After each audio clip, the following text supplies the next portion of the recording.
Hi, welcome back to my channel and Happy New Year to everyone. Yeah, I hope everyone had a good Happy New Year coming into it, and I wish everyone out there a prosperous and healthy New Year, and yeah, enjoy your hobby, the course, or any hobby you have. So today I was did a little pottering around around the pond more, not in the pond, and I did a little experiment again. I love these things that come to my mind sometimes. So yeah, I'll show you turn you around and I'll show what I'm up to. Okay, we're back, and yeah, the koias are doing fine. So it's still morning and it's supposed to be a warm day. That's one thing we had in the last week from after Christmas, a few days after Christmas. The temperatures literally dropped, and from the 37-degree on Christmas Day, it went down to the mid-20s, and the beautiful, nice, warm water in the pond dropped as well, down back to 20. Still good enough for them to enjoy and feed, but yeah, that was a bit strange. The sudden drop in temperatures. In my parents' place, they had for 44-degree for almost a couple of weeks, and then now it dropped from 44 to 24-degree. So a 20-degree difference, especially for older people. That's quite a shock on the system, I would say. But anyway, that's about the weather here. I don't want to bore you with weather forecasting here. So when I came back this week, I was quite happy with the clarity of the water, the little adjustments I did with the flow in my brush filter over there, reducing it down considerably. It worked really wonders on the clarity of the water, so I'm very happy with that. I still have the floating algae fibers going around, and yeah, when I came back home, that was one thing that annoyed me. I might be a little bit of my OCD or whatever. We all have some kind of a spectrum, let's say.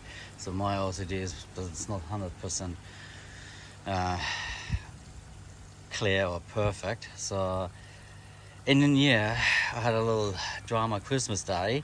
As you all know, up there I had this little planter pot that I converted into a little mini pond for the waterfall here, and I had a few of my koi out of the tiny aquarium I put in there. So that is sorry to say, a little bit of a sad story and a mistake I won't share. It's a mistake on my part, and I just want to share this, that no one else is doing this kind of the same mistake. So what happened is, Christmas Day we had 37-degree, and it was all going good. The fish were all happy, and even in that little bowl they were happy. So we fed them, it's all going good, and then we came back in the afternoon, and I just wanted to go and feed them, and I discovered that the waterfall wasn't running. So it was a bit strange. The timer usually goes off at 6:30. Anyway, so I went up there and I discovered that basically the five little fish in there, they basically almost got boiled in the heat. What happened is the pump blocked, and it didn't exchange the water in the bowl. So yeah, basically the poor little fish that just boiled or suffocated. I was pretty devastated because as one of my workmates named one of them the Big Red. He was the biggest from the beginning. Great genetics from growth and even from the shape. So yeah, they all died. And this is what I like to share. If you do something, don't have a small water body where you put maybe few fry in, and then rely on a pump that pumps water from a pond into it. Just have a separate system in a shady area where even if the pump stops, so they're not getting cooked by the heat, and have aeration going in there too as well. So yeah, that's one of the things I wanted to share before I go on, so that yeah, you learn from my mistake not to do this again. Okay, back to the other thing. When I came home this week on Tuesday, I thought, what can I do with this stop waterfall? How can I sort it? And yeah, the experiment I'm doing, I had from when I originally built this pond, I had 2 pressure filters. I'll show you. I'm going over there.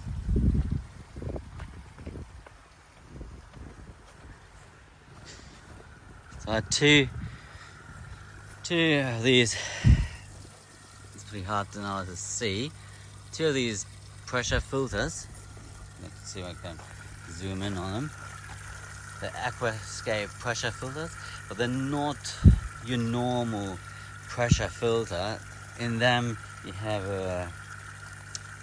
a media in there similar to not beads, but helix, similar.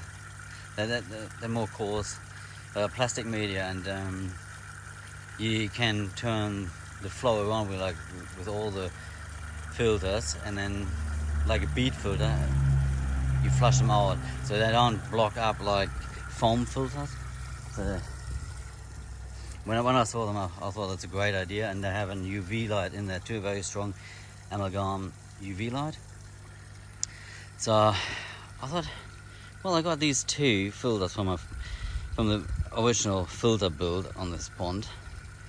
Why not using that to pump the water up from the pond over the waterfall, and anything that's and then have 2 strings, 2 lines. One goes over the waterfall, because I knew if I pump 20,000 litres through the filter, or it's probably not 20,000. This is a 20,000 litre pump, has to go up meter and a half. Let's say 15,000 litre, probably maybe less. That's going through the filter. Then it can clean a bit of the fines out through this filter, and yeah, provide me with clean water in return for over the waterfall. I go around to show you what I mean with 2 lines. So what I did, I got first, it comes in here.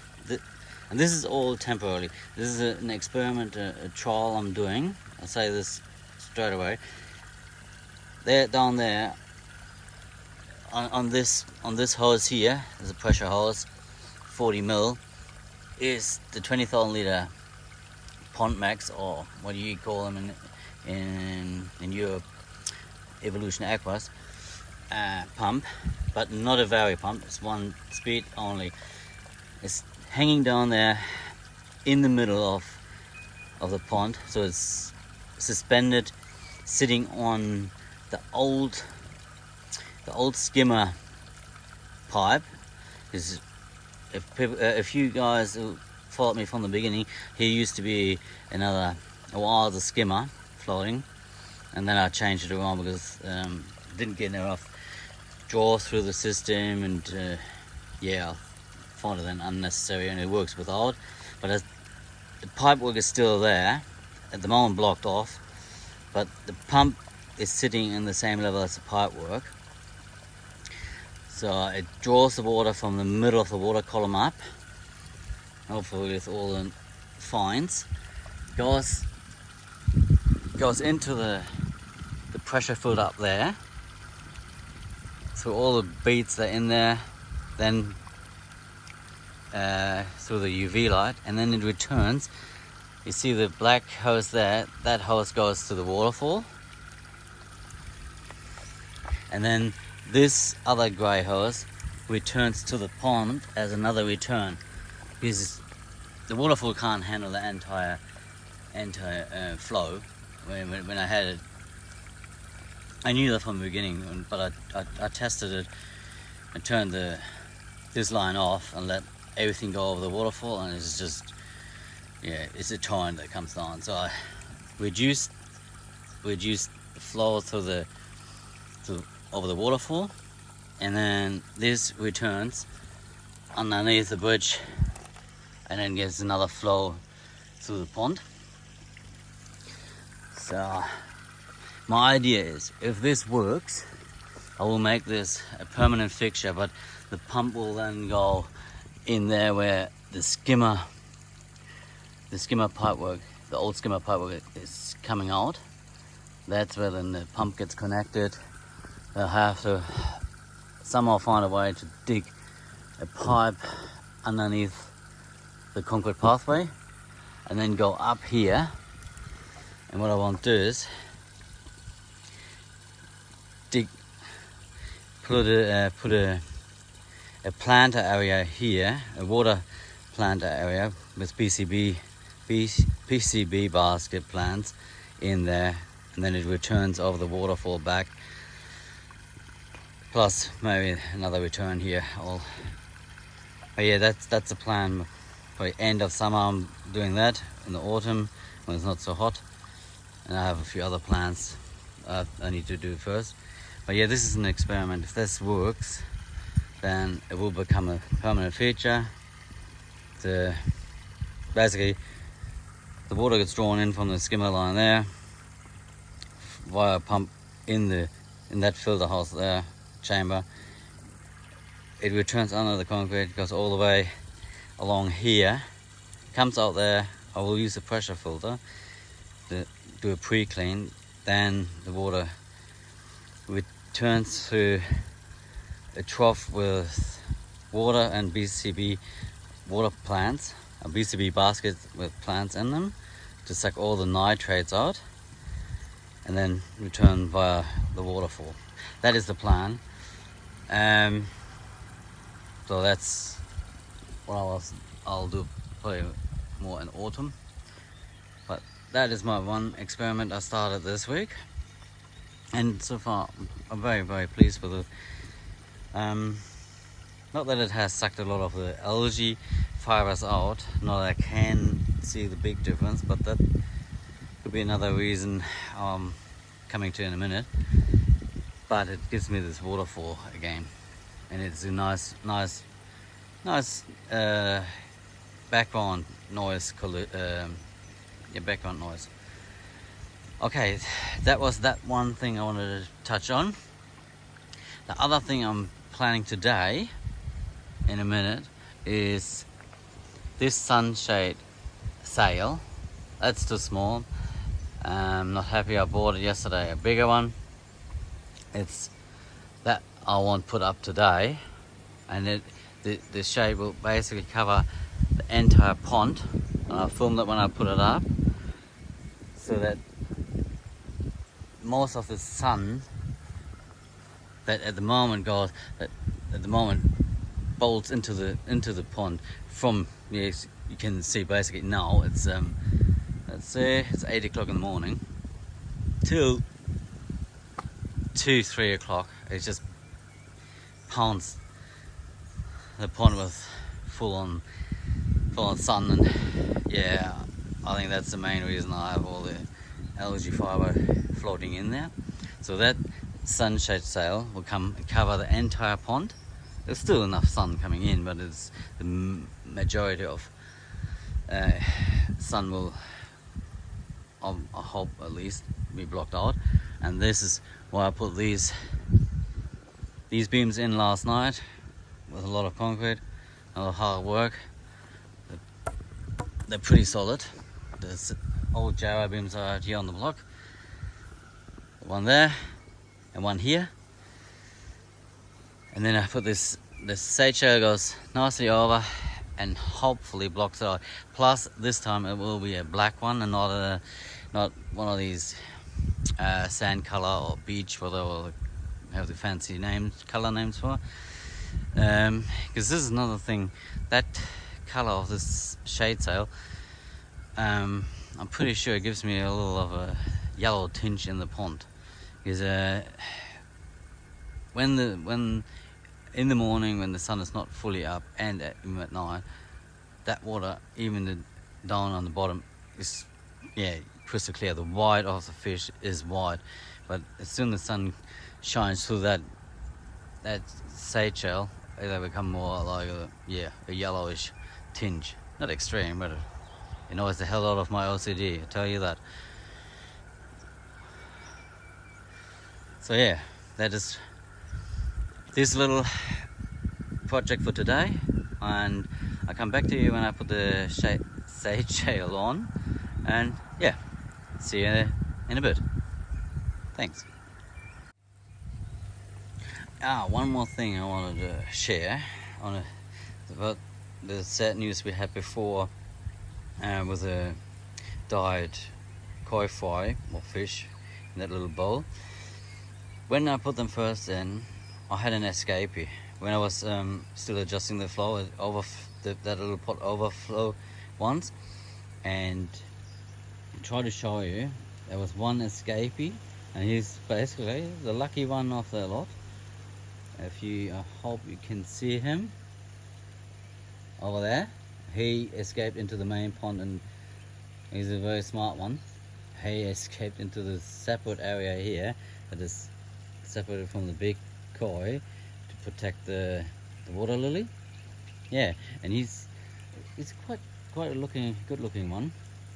I hope the black and the Benny will stay as they are now, because they're very strong colors, and he has these funny, when I boil him one day I'll show you, hopefully it stays that way. He has these nice black rings around his eyes, so I find it quite, it's probably not a show fish, but I like him. When you look at him, he has character. Okay, that was that little update, that one survivor, the lucky one. Okay, we're back, and this little project is done. I got the shade cloth up, and I'm very happy with it. Show you from the top.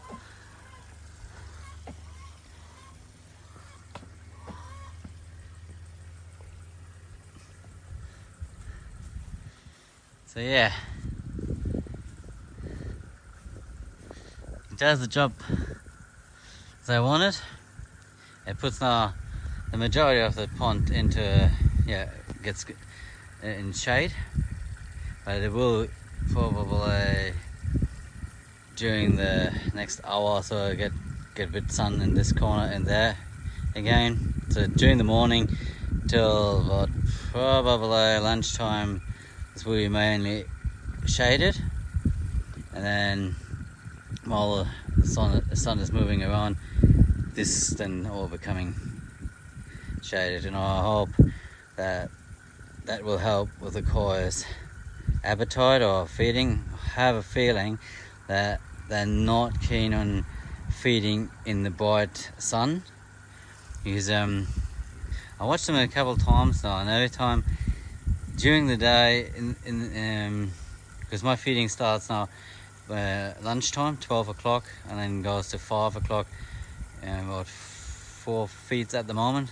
I want to put maybe 5 feeds up, and while there's sun, they're very hesitant to eat in that area. Soon the sun goes down, they start munching on all the leftover food. So I hope that will help them. It's maybe just too bright, because before last year they were all feeding underneath the bridge. That's where the feeder ring was. The majority of the food was always under the bridge in the shade, so I just assume that could be a reason for them not eating during that time.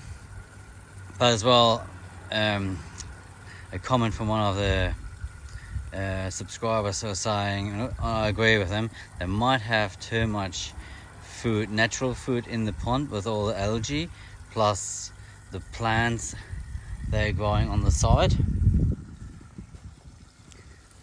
So that could be a reason that they might be munching on the roots or on other plant on other parts of the plant, and that's why they're not eating that much. But we'll see.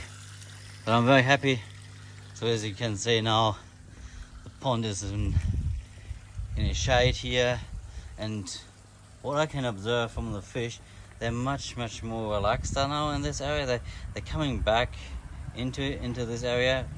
Before they were always coming out quick and then going back under the bush. So yeah, I think that has helped. So when you look at it, zoom a bit back. So yeah, this is the biggest I can get from the normal hardware stores is a 5x3. I mean, the next one would be 5.4 by 5.4, but the problem I have with that is I don't have the width, and then I would have to put another beam up instead of attaching it to the pergola structure. So I'm very happy. Everything is running smooth. I'm very happy with the water clarity. It doesn't come. You don't really see it here on the video from the camera angle, but the white is, it is even down almost at the bottom. It's white. The white is white. It's not greenish or yellowish anymore. Yeah, so let's see if this will help reducing the growth of algae, this carpet algae on the walls. Good. Well, that's from me today. Thanks for watching. Enjoy your hobby, and see you next time. Bye. Hi, I'm back. And just a tiny little update I forgot to mention, and I just discovered it while I was editing the video. As most of you know, I got a big BCB basket in the last filter chamber that was supposed to help with the nitrate removal. A couple of weeks ago, I was asked by one of the subscribers if this BCB basket actually worked, how efficient it is, and my clear answer was it's working, but it's not as efficient as I was hoping for. And probably the main reason is because of the way I used it. The idea I got from someone on YouTube who's really big into it, and his name is Dr. Novak. I think he lives in Florida, but he uses them in his aquariums mainly, and sumps and pressure filters. And the only other way in his pond, the way I've seen it, the way he showed it, was that he's using planted BCB baskets in a separate area of his pond as a filtration.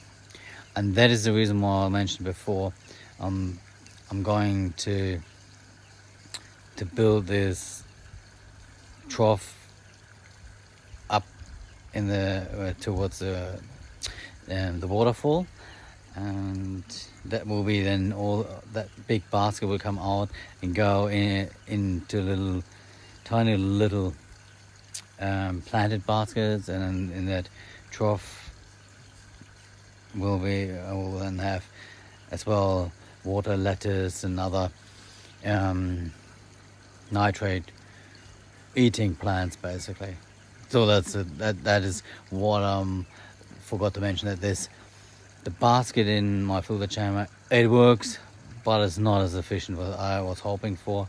My nitrate is at the same level or a little bit lower than I had it last year, but this year I'm feeding much more, so it does the job, but it's not as efficient as I wanted.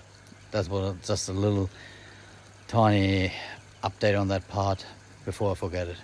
Okay, thanks again for watching. See you next time.